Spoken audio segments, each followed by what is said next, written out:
بسم اللہ الرحمن الرحیم۔ پاکستان میں ایران اور امریکہ کے درمیان مذاکرات شروع ہونے میں بس اب چند ہی گھنٹے باقی ہیں۔ امریکی نائب صدر کے ایڈوانس ٹیم سیکیورٹی ٹیم اسلام آباد پہنچ چکی ہے۔ امریکی اخبارات میں ٹیلی ویژن پر یہ تفصیل بتائی جا رہی ہے، اور کل ہی جمعہ کو روز 10 تاریخ کو وائس پریزیڈنٹ جے ڈی وائنس بھی پہنچ جائیں گے۔ ایرانی وفد کے بارے میں ابھی نہیں بتایا کہ ان کو کون لیڈ کرے گا، لیکن وہ بھی پہنچ جائیں گے جمعے کی شام تک، اور 11 تاریخ کو ہفتے کے صبح ان کے براہ راست مذاکرات شروع ہوں گے۔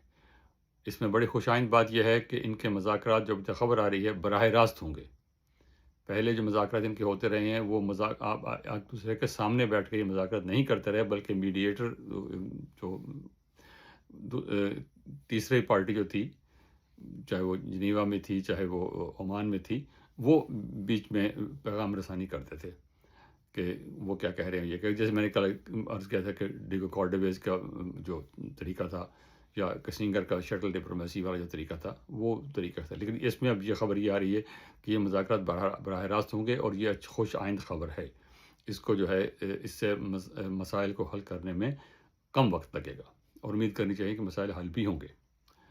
پاکستان کے لیے یہ اس لحاظ سے بڑی اہم بات ہے کہ ایک مڈل لیول کی طاقت جیسا پاکستان ہے، اور جس کی معیشت خاصی کمزور ہے، اس کو اتنی اہمیت دی گئی ہے کہ وہ دنیا کی جیو پالیٹکس پہ اثر انداز ہو سکتا ہے۔ اور ایک بڑی طاقت امریکہ جو دنیا کی سپر طاقت ہے وہ، اور ایک ہمسایہ ملک ایران، ان کے درمیان میں پاکستان صلح کرانے کی، امن کرانے کی کوشش کر رہا ہے، اور دونوں پارٹیز اس پر اعتماد کر رہی ہیں۔ یہ کوئی معمولی بات نہیں ہے، یہ بہت بڑی بات ہے پاکستان کے لیے۔ پاکستان کے دورے کے لیے وائس پریزیڈنٹ بہت کم دورے پہ جاتا ہے، امریکی پریزیڈنٹ جو ہے، لیکن پہلے دفعہ جو وائس پریزیڈنٹ پاکستان گئے تھے وہ لنڈن جانسن تھے۔ وہ مئی 1961 میں پاکستان گئے تھے، اور اس کے بعد آج جے ڈی وائنس جو ہیں یہ دوسرے وائس پریزیڈنٹ ہیں جو پاکستان کا دورہ کریں گے۔ وائس پریزیڈنٹ عموماً دورے پہ بہت کم جاتے ہیں، انلس کے صدر کو انہیں اپنے کسی مقصد کے لیے باہر بھیجنا چاہے۔ صدر دورے پہ جاتا ہے، اور پاکستان کے دورے پر پہلا امریکی صدر جو گئے تھے وہ آئزن ہاور تھے، وہ 1959 میں گئے تھے۔ اس کے بعد دوسرے جو صدر دورے پہ گئے وہ لنڈن جانسن تھے بحیثیت پریزیڈنٹ۔ 61 میں وہ وائس پریزیڈنٹ کے طور پہ گئے تھے، اور 67 میں وہ پریزیڈنٹ کے طور پہ دورے پہ گئے تھے لنڈن جانسن۔ اور اس کے بعد ریچرڈ نکسن پھر 2 سال بعد 1969 میں گئے تھے۔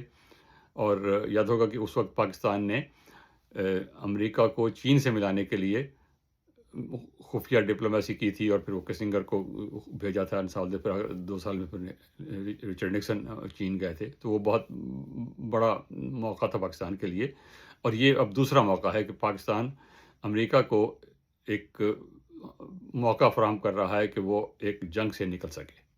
اس وقت چین کے ساتھ جو براہ راست تعلقات قائم کرائے تھے اس میں پاکستان کا بہت اہم کردار تھا۔ اس کی تفصیل اخباروں میں موجود، رسالوں میں، کتابوں میں موجود ہے، آپ دیکھ سکتے ہیں۔